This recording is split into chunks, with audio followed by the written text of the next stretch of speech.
একই পরিবারের 4টি লাশকে নিয়ে চলে গেছে। বাংলাদেশের আইনের কাছে সর্বশ্রেষ্ঠ বিচার আমরা চাই। দুনিয়ার মায়া ত্যাগ করে চলে গেছেন একই পরিবারের 4 জন। কেউ বাবা, কেউ বউ, কেউ চাচি, কেউ দাদি। আজ 26 মে ভোররাতে কবর খুঁড়ে কবরস্থান থেকে 4টি লাশই চুরি করে নিয়ে যায় চোর চক্র। ঘটনাটি ঘটেছে ঠাকুরগাঁওয়ের রানীশঙ্কল উপজেলার 5 নং বাচর ইউনিয়নের মিডডাঙ্গি মহেশপুর কবরস্থানে। একই পরিবারের 4টি লাশ চুরির ঘটনা ঘটেছে ঠাকুরগাঁওয়ের রানীশঙ্কল উপজেলার মিডডাঙ্গি মহেশপুরে। সেখান থেকেই বিস্তারিত জানাচ্ছি আমি রাকিব ফেরদৌস। এই ঘটনার খবর পেয়ে পুলিশ তাৎক্ষণিকভাবে এসে ঘটনার সত্যতা নিশ্চিত করেছেন।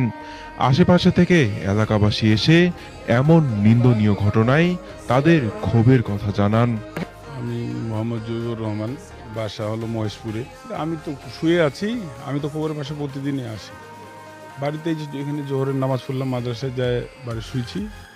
তো আমারই একটা চাস্তো ভাই, মানে ওই যে মহিদুল জানলিয়ে গেছে, ও আসছে এখানে গরু নিয়ে। তা আমাকে বললো যে এই ব্যাপার, খবরগুলো খোঁড়া আছে। তখন আমি আসলাম আর কি, আসে দেখি তো এই অবস্থা। দেখলাম যে খোঁড়া আছে, বাঁশগুলো নামায় দেওয়া আছে। এটা একটা আমার চাচা, এটা আমার স্ত্রী, পাশে আমার চাচি, ওনার একটা শাশুড়ি, একই সব। আমরা 8-9 মাস আগে ওই কবরগুলো দেখছিলাম একটু করে খোঁড়া ছিল, মানে ও বাঁশটা তুলেনি, খালি উপরে একটু করে মাটি সরানো ছিল।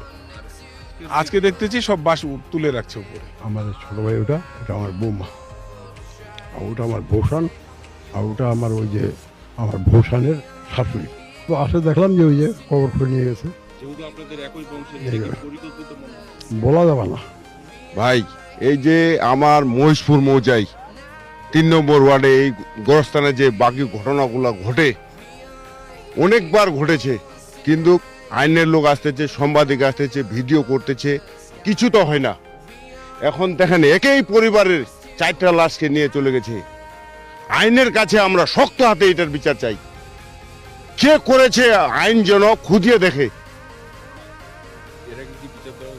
এর আগে কিছু দেওয়া হয় নাই, মানুষ এইভাবে লোকজন আসছে, বাস চলে যাচ্ছে, পুলিশ আসছে, ভিডিও করতেছে, দেখতেছে, কিছু নাই। কিন্তু এখন দেখেন একই পরিবারের 4টি লাশকে নিয়ে চলে গেছে। বাংলাদেশের আইনের কাছে সর্বশ্রেষ্ঠ বিচার আমরা চাই। তার 3 বছর আগে ওই যে আতিয়া যে ওই কবরটা মাথা খালি এইখানে ফিরে এনেছিল, বাতা ওইদিকে কাটে নিয়ে চলে গেছিল না, ওই কাটে নিয়ে চলে গেছিল। এলে তো কি এলে অভিযোগ, সাংবাদিকরা এসে ভিডিও করে নিয়ে গেছে, পুলিশরা এসে ভিডিও করে নিয়ে গেছে, কোনো সমাধান পাওয়া যায়নি। তো অন্য কবর হলে আরো তো কবর ওদিকে আছে, তো তা তো করে না, একটাই বংশের 4টা কবর ঘুরে নিয়ে গেছে। 5 নম্বর বাসের 3 নম্বর ওয়ার্ডের মেম্বার আমি, বাবুল নাম।